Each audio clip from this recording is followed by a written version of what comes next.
పొన్నగంటి కూర కట్టర్లో వేసాను. పొన్నగంటి కూర పెసరపప్పు, ఆవాలు, జీలకర్ర వేసాను, పోపు. పొన్నగంటి కూర పెసరపప్పు వండుతున్నాను.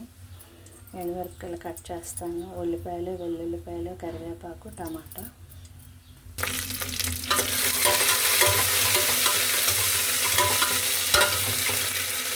ఎండుమిరపకాయలు బాగా వేగుతుంది.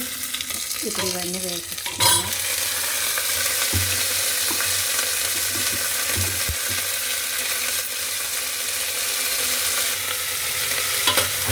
టమాటా, వెల్లుల్లి, ఎండుమిరపకాయలు, కరివేపాకు, పోపు ఇది బాగా వేగిన తర్వాత ఇది వేస్తాను పొన్నగంటి కూర. ఇటువైపు పొన్నగంటి కూర పప్పుకి విజిల్ పెట్టాను. అల్లం వంకాయ చేస్తున్నాను. అవన్నీ మా గార్డెన్లో వంకాయలు. అల్లం, ధనియాలు, జీలకర్ర,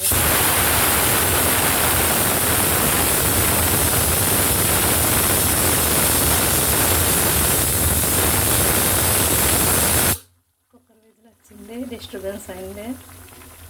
అల్లం, ఎండుమిరపకాయలు, జీలకర్ర, ఉప్పు, పసుపు, కొంచెం ధనియాలు అన్నీ వేసి మిక్స్ చేసి వంకాయలు, ఆయిల్ అన్నీ కలిపి పెట్టేయడమే.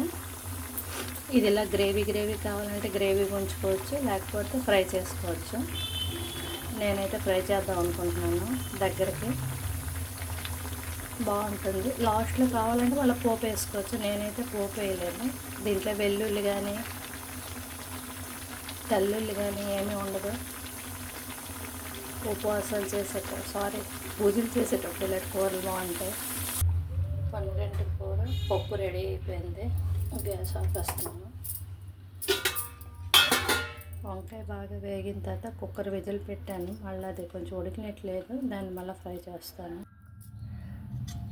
వంకాయ కూర రెడీ అయిపోయింది. అన్నము కూర వేసుకుంటున్నాను.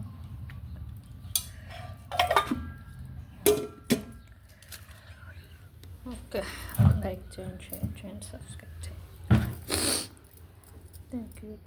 Thank you.